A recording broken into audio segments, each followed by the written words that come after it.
Hello, we are the Dirty Birds, and my name is Evelyn. I use she, her pronouns. My name is Ian. I use he, him pronouns. My name's Antonia. I use she, her pronouns.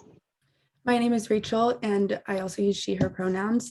Today, we're going to be talking about the Radiant Child film about Basquiat, and each bringing up a painting and connecting it to some of the themes from the film, as well as bringing up some symbols that we found within the works.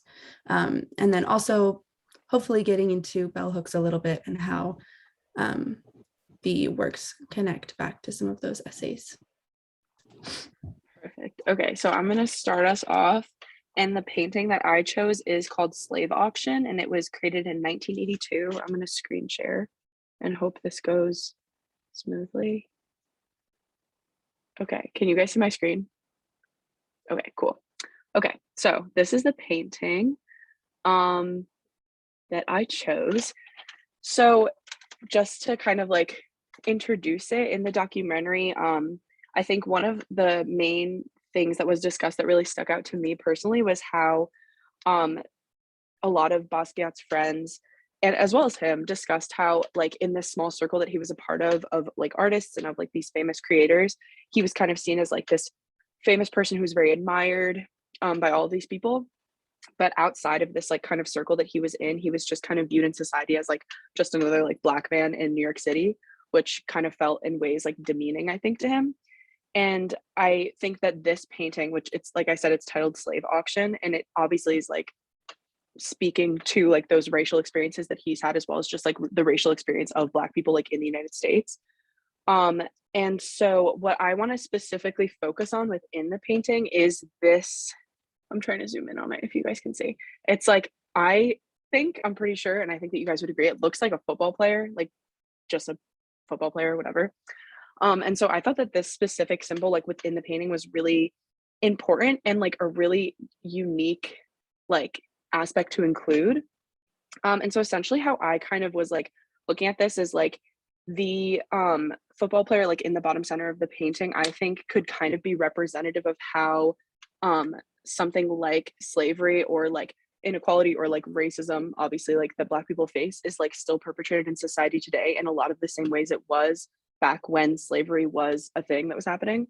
And what I mean by this essentially is that like which is actually also kind of funny because my final essay for MCA, I'm kind of also focusing on something like along these lines, like similar.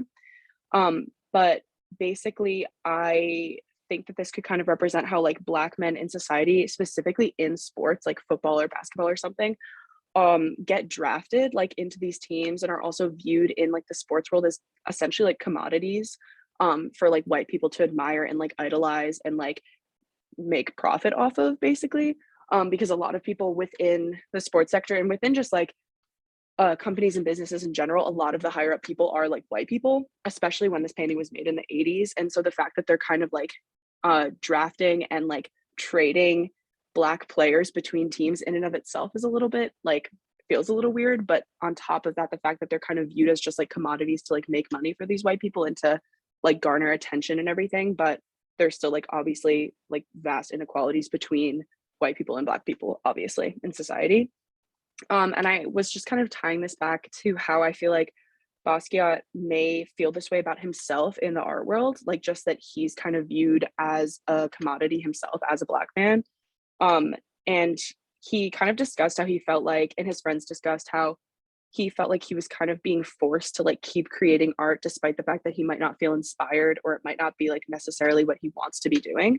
And it kind of became more of like, because when you get into a field like art, what I kind of viewed from his experiences, it seemed like obviously he did it because he was really passionate about it. But as time goes on, it just kind of became like all these people need you to keep making more and more. And like if you stop, like this is not good for us and it's not good for you. And then you're going to fall off and nobody's going to care about you anymore. And like you're just another person. So I just think that in a lot of ways he was kind of treated like a commodity within the art world. And so I feel like that kind of like intertwines with the whole like Black men specifically like in sports and Black people in society being viewed as commodities. And I tried to kind of tie this into hooks a little bit. Like one of the quotes that I took from it was the Oppositional Gaze article was that mass media was a system of knowledge and power reproducing and maintaining white supremacy. And so I feel like in general, like not just media in form of like TV, movies, things like that were like specifically discussed in the article, but I think like media in general is always used to kind of uphold white supremacy. And I think that his experiences kind of were just more examples of that happening. Like specifically, an example I feel like from the documentary would be how after he did his art show with Andy Warhol, like a lot of the critics were saying that he just kind of was like an accessory to him. And like he just was kind of like this plaything for Andy Warhol, and like he was letting him do whatever he wanted to him, which is like so incredibly demeaning, obviously, because like he's a human being and like he's creating this art that he feels passion for. And like people are just belittling it to like, oh, you're just an accessory to this like more famous white artist. So sorry, that was a lot of words, but I don't know if you guys have thoughts, opinions, anything that you'd like to share. But that was kind of what I was focusing on with this painting. So yeah. Yeah, I think a lot of what you said will relate to like the presentation that I'm gonna give after you, but I think the detail that you isolated really speaks to the like timelessness of like the work as a whole, like just the fact that like the title is Slave Auction, but there's like a reference to modern day instances where we observe that, and like it kind of relates to what you were, that point in the film that I'm going to talk about later as well, like the show with Andy Warhol, like being treated as an accessory. That's kind of like what's happening in the painting. Like Black people are often treated as accessories or commodifications. They're useful to white people when like they need them, but then when they need them to like discuss larger issues, like white people don't stand up for them. Yeah. No, yeah, exactly. Sorry, Rachel, were you going to say something? I was just gonna say that the like size and shape and everything of the football player, like really it mirrors like all of the faces in the background of what I would assume is like the like auction type scene. And those faces felt very like at the beginning of the film when they were talking about how he wanted to be like a cartoonist, and they feel like kind of that same early like drawing cartoon style. And I feel like that plus then the football player kind of mirroring that, it's just an interesting connection I was thinking about with the film. And then also in the top left, how I feel like that's maybe like heavenly, like after death kind of thing. But yeah, I feel like that was super interesting. And the part about that you were talking about with sports, was that brought up in the bell hooks article? I feel like I was reading something and I can't remember what exactly, but talking about Basquiat, like his own ties there with sports or something, but I can look into that later. But that's, yeah, fascinating. No, I'm not totally sure actually. I don't think so that there was anything specifically about that. But I mean, also just while you were talking and I was thinking about how you were saying, like you just mentioned like the size, how it's like kind of smaller in the bottom. Also just the fact that it's kind of like it's smaller and it's also being kind of like covered up by like the other paint over it to kind of, I feel like be representative of the fact that this is something that I don't think is very like at the forefront of most people's views on like sports or the sports world, obviously. And also the fact that the football player is in like the same type of square as the what are supposed to be like the slaves on like a slave ship, like on the other side of the painting, is also interesting. But yeah, if nobody has anything else to say, we can also move on to Ian. I think it's going to be next. So yeah, I can stop sharing my screen. Share my screen. Okay, can you guys see? Okay, I do have a ridiculous amount of tabs open, but we're gonna ignore that. This is my painting. It's called Irony of a Negro Policeman. It was painted in 1981. And I did something a little more different. And I have like I try to do like the table just because it made sense with like what I wanted to say about it. So signified police hat right here in the painting. What signifies that? Dominant color is navy blue. There's a goldish yellow badge on the front of the hat, square in shape. It's angular. Hopefully, if you were given those descriptions, you'd be able to tell that I was describing a police hat. But connotative meaning, you think of the police, you think of authority, abuse of power, uh, police brutality, injustice. That's kind of one side of the token. And then other people might say protection, safety, order. Those are things that they associate with police. The second sign rather is the color black. Colors are very hard to describe when you're doing a table like this, but I said dark in color, absence of light, it's opaque. So for the connotative meaning, there was also authority, power, elegance. Those are kind of the more sophistication as well. Those are kind of the more like not positive, but they're just on one spectrum of the connotative meanings that people have when they think of the color black. But then you also have danger, evil, rebellion, disaster, aggression, disease. So there's different connotations for both of the different signs. I wanted to talk about how both of the signs have different connotations and meanings, and there's a sharp contrast within each sign themselves that kind of are very stark. Like police, you have like police brutality, abuse of power, but then you also have protection, safety, order. Interestingly, many of the contrasts that result between the two signs also exist because of their relationship with each other. So like, for example, in a larger context, the relationship between skin color and the police system can be called into question because a lot of the time, the connotations that people have with like police being aggressive and abusive of power, they come from like the police's relationship with Black Americans in America, police brutality, things like that. So I also wanted to mention how in Bell Hooks's article, The Oppositional Gaze, I have a quote right here. Speaking against the construction of white representations of Blackness as totalizing, Hall says this of white presence. The error is not to conceptualize this presence in terms of power, but to locate that power as wholly external to us, as extrinsic force whose influence can be thrown off like the serpent sheds its skin. So to me, I kind of understood this as like the powers that be like white supremacy.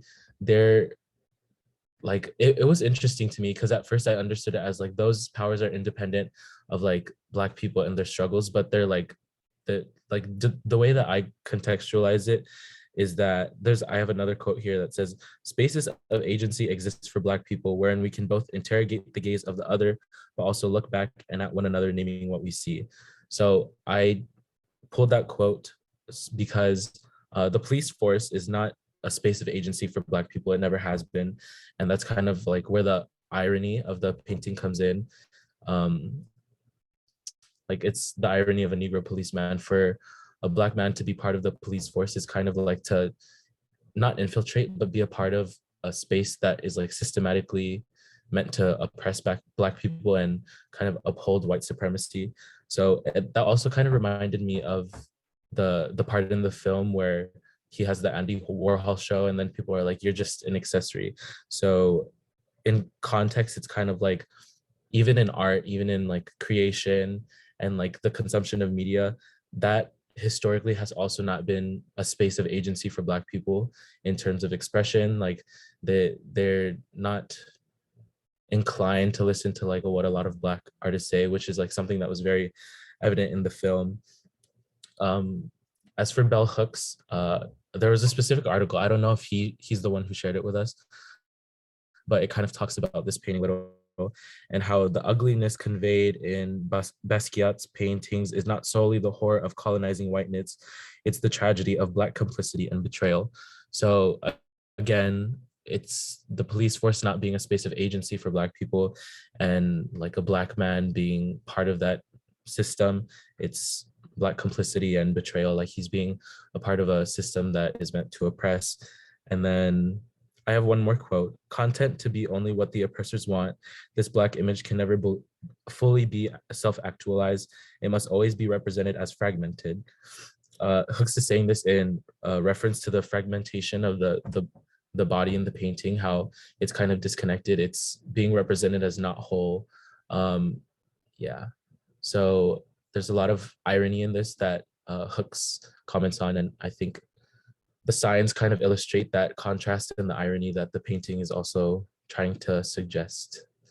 Does anyone have any thoughts? I actually have, oh, sorry, Rachel, you can go first if you'd like. Oh, okay.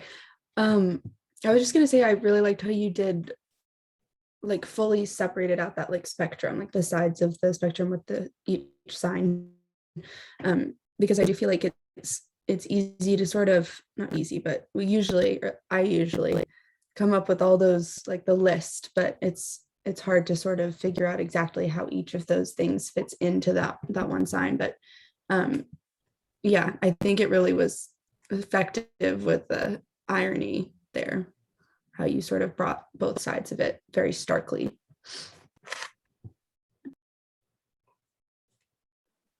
Yeah, I was also gonna say, and also kind of ask, like Ian specifically, but also all you guys, if you have thoughts on this, kind of the last thing you were saying, Ian, about the like disconnectedness of the I guess like being in the painting, human, whatever.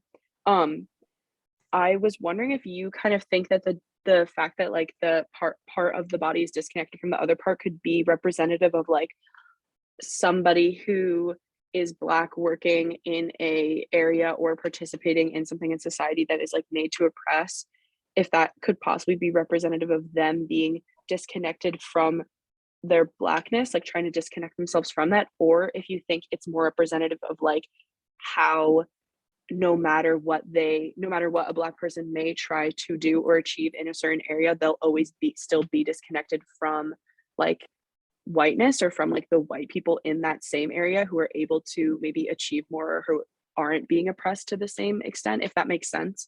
I was just wondering if anybody has thoughts on that, because I think that that's kind of like that is a really interesting part of the painting to me, like the disconnection.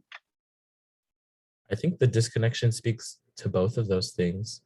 I think in any space that Black people try to occupy that is like made to oppress them, there's like a piece of you that is fragmented because there's like a sort of a betrayal and like a switching of spaces, not technically of sides, but that's kind of like what the painting is presenting us with. But also like you can never fully be integrated into that, and I think that is also speaking to the fragmentation of the body in the painting. It makes me think of that like 1 foot still in whatever, I forget that exact saying, but like the idea that the sort of assimilation and complicity that was talked about is sort of still like it can only reach a certain point, and there's still like that one side that's going back, like you were saying. Yeah.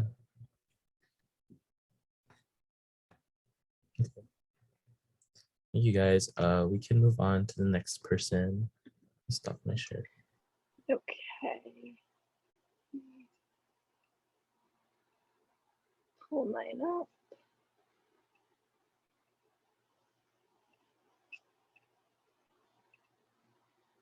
All right. Can you see it? Okay. So my painting, I chose Flesh and Spirit. This was made in 1982 to 1983, I believe. And it's one of his bigger pieces. I believe it's like 12 by 12, and it's made up of 4 horizontal panels hinged to create 4 like different panels. And the title is a reference to Robert Ferris Thompson's 1983 book, Flash of the Spirit, Afro-American Philosophy, which in the film Basquiat says it was probably one of the best books he had ever read on African art. And I think this painting heavily draws from that book, a lot of the things in it. And overall, this, like, when I first looked at this, I felt like I was like kind of like I was like entering his mind and kind of his like, he's like almost working through something, like figuring, it's like, to me, it's like almost he's trying to, there's things crossed out, there's arrows, it's very like he's trying to figure something out, discover something. And like the two top panels are very chaotic, and then the bottom two panels are completely different, and one side's black, one side's completely white, and just it's a lot less chaotic and it's a lot less more direct, I think. And I was really focusing on like the flesh and spirit, because that kind of comes up at the top of the painting and the bottom.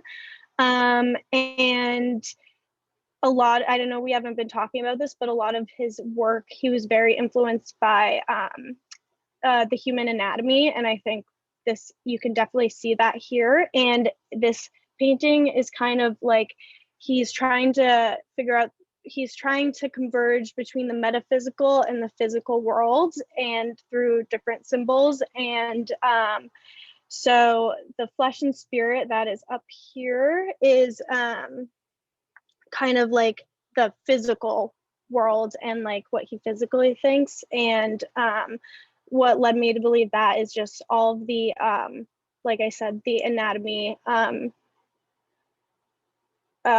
references. And then down here in the bottom right panel, it has flesh and spirit with the arrows, and then peso netto, which is like, I think it translates to like the net sum, or like the sum, or like the whole, like who is he whole? So it's kind of bringing up the whole, like what Ian was talking about as kind of never feeling whole. And I think that's an interesting like juxtaposition, and where those two different things meet. And it's very, the intricacy between his spiritual symbology and his human anatomy is really what makes this painting interesting. And it, for me, it's like a progression between the states of flesh and spirit, life and death, immortal and divine. And that's kind of what I got from it.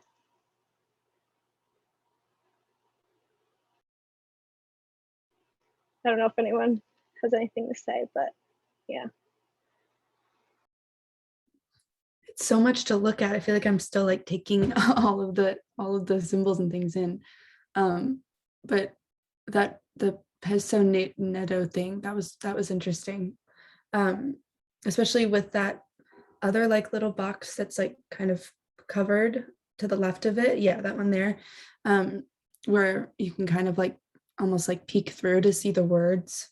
Yeah, that's another cool comparison there. Yeah, I find it like very interesting. Like I like his layering. Like I wonder, that was, he definitely painted over that, or if that was like, I wonder what the process is there. Like, I don't know. It's very interesting to me. It's like almost like a collaging, like, I don't know. Yeah, I didn't notice that before, that there's a lot of things covered up. And like, to me now, I'm wondering like if this piece is also about like what he deemed worthy of like being considered, because like obviously in the panel where there's like the little square where you could see some of the text peeking through, he painted over like specific areas of that, but not the square where you can like kind of see through. So it, like what you were saying in the beginning, like it seems like he was working something out with this painting. It really feels like a train of thought in that sense. Like there's things that are written down and then covered up, but still left exposed a little, so that you can, it's almost like peeking into his mind. I also was kind of thinking, I don't know, Antonio, if you'd like agree, or anybody, but kind of how like the top half, like you were saying, is like a lot more busy than the bottom half. And like the distinction you were talking about between like flesh and spirit, and like anatomy versus like spiritual like feelings, whatever it may be. I wonder if like the bottom portion, because when I was looking at, you were explaining that, I was kind of like you were saying, viewing it as like the top half is flesh and the bottom half is spirit, kind of like more or less. And I feel like the fact that the bottom half feels like more simplistic could be kind of like a possible, I don't know, I'm just kind of like thinking about it, but reference to how maybe he feels like spiritually things are possibly more simplistic and straightforward than they are like to the eye, if that makes sense. Or like in our physical form, like we make things very complicated when like spiritually or like inside of who we are, like in our souls, like it's a lot more straightforward, if that makes sense. I don't know if anybody has thoughts on that, or that was just kind of a thought that I was having, not totally like a finished thought either.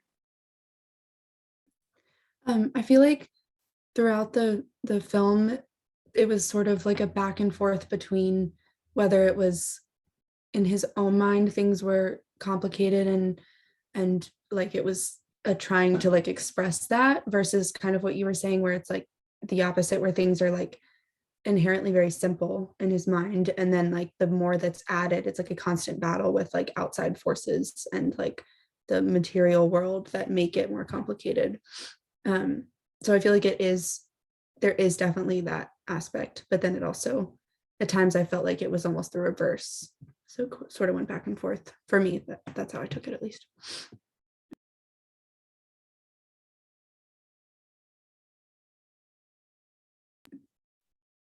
I can go ahead and share mine now if anybody has. Okay, wait, let me feel it. There you go. I think I'm also just going to do the screenshot that I had. Just pull that up.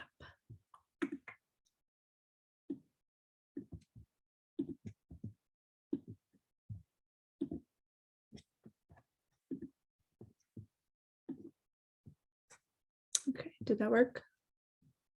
Okay, cool. So in the film, there was a reference to per capita as like a piece of art, and when I like wrote that down in my notes, I was like, that could be an interesting one to look at. And then when I googled it, there were two things that showed up, and there was the actual painting per capita, and then there was this, which was like untitled per capita, and I'm pretty sure it's like a screen print that was like done earlier in his career, and then again sort of republished or redone after his death. I think somehow was reused. But I just found this one fascinating because there's the very obvious big symbol in the middle of the crown. But then there's so many other little words that I feel like each little section of words is its own story that somehow connects back to this one big symbol in the center. So I never quite figured out the asbestos part of it, but the crown symbol, I took that as like this sort of in multiple directions, but mainly just sort of that seeking that like higher level, that higher like state of being, and then that sort of being this idea of like material consumption per capita, whatever, just general sort of capitalist side of things. But then sort of once I had that generalized idea in my head, it was interesting to go back to each of the smaller symbols. So like there's a lot of religious sort of imagery from different religions. There's like Mecca on the bottom, and then there's like God on the side, and Zeus up top, and Pluto, which kind of has that like bloody sort of red, which is also in the center, with the crown, which I feel like brings that whole like destructive energy to the idea of that like higher being, whatever, not higher being, but whatever's in control and in power. And then all of the like smaller drawings that go with the words are interesting too. And there's also Anubis at the bottom, which I believe is like afterlife Egyptian god. So yeah, there's like very, I feel like existential kind of signs throughout the work, but all tied back to that central image. Yeah. I think, oh, sorry. No, it's okay. You can go. Okay. I'm kind of seeing the same thing I did in my painting, where it's like he's definitely covered things up, especially in like the in between the Mecca and the God, that little like panel. I don't, that's not English, but there's like little words, it's like mostly words in like a line or whatever. Like this was definitely he definitely had something to start with and then was like plastering over and only left like certain things to expose, which I find very interesting and kind of relates back to all of his works. Yeah, that's where I was getting lost with like when it was made and how it was made, because it's obviously like you can buy like posters and things of paintings later on, but this was seemed to be done as a print, like a multi-layered print. And so I wasn't sure whether it was painted over or like reproduced as a print and then like printed over. But it is really interesting that you can see through some of what's been covered. And yeah, I think Evelyn, yours where it was like paint dripping compared to then when you have like fully like opaque, like you're obviously covering versus something that's like kind of transparent. The actual process of making these is, yeah, it's very interesting.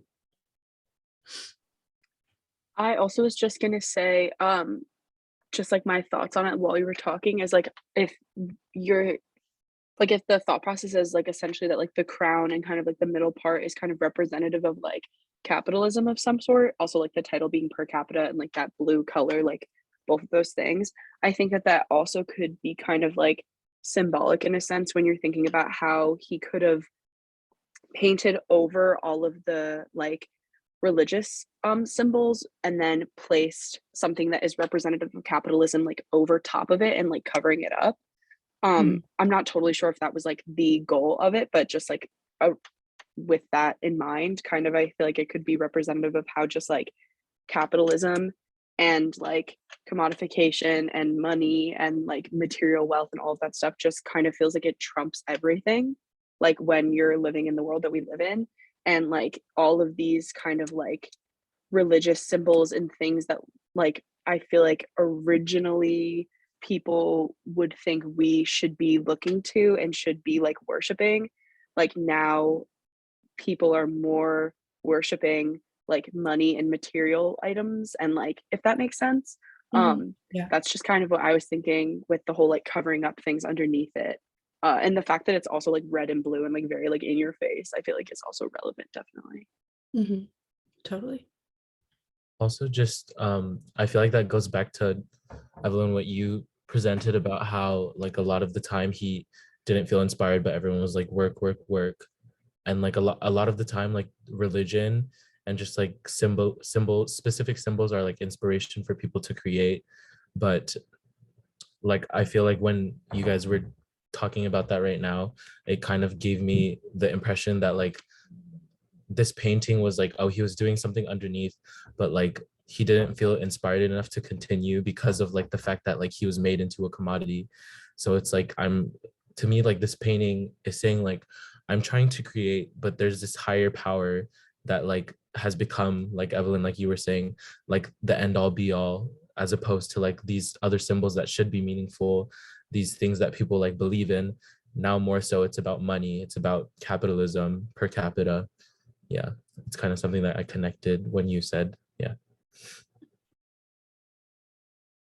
I like that take. I think that that is like, I would say that that's accurate. It's also just hard, I feel like, with all the paintings. I don't know if you guys agree, because like obviously you can't like crawl into his headspace totally, and there's always like so much to look at and so much going on that it's like this could possibly be like what he was thinking or what he was trying to do, but like there isn't really any way that we can totally know. But I feel like that interpretation is like, I would say I feel like that would be pretty accurate, and that makes a lot of sense. Yeah, totally. I think it's also interesting to like isolate signs, because it seems like there are like very clear individual things going on, but then yeah, once you consider how it was made and maybe like the actual process of thinking that went into placing things in the order that they were placed in, like you were saying, Ian, like over top as like a end all be all kind of thing. Yeah, just makes it interesting. Not interesting. It makes it something. Yeah, just as like a closing remark, I guess, all of these paintings to me, they felt like a 3D picture where like I don't know how to explain it, but like you're looking at the picture and then like if you move, you can see like different things that are hiding behind like other objects in the picture. That's kind of what like this feels like to me, or like what like you're attempting to kind of look at more, like just knowing that like there are things covered up that you can't fully see. That's what it feels like to me. Like you're trying to like get a hold of what he was thinking, or like what's the reasoning behind covering certain things up.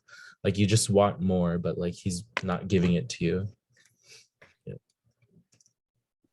I definitely agree. I think like in general, it's just like I said, I mean, I'm kind of like just reiterating, but it's almost like annoying that you don't get to see kind of like also what's underneath, like what he's kind of trying to cover up. And you also like we obviously can't speak to him about what he's created and like ask questions or anything like that. So I think it's definitely like his work is just really fascinating to me. So not interesting. Even though those are literally like synonyms basically. But yeah, anyway, so does anybody have any like finishing things they want to say or I do not. okay. I think I'm good. Well, I think this was good. So Yeah. thank you for watching, whoever's out there. We'll see you next time. Hey birds. Goodbye. Bye.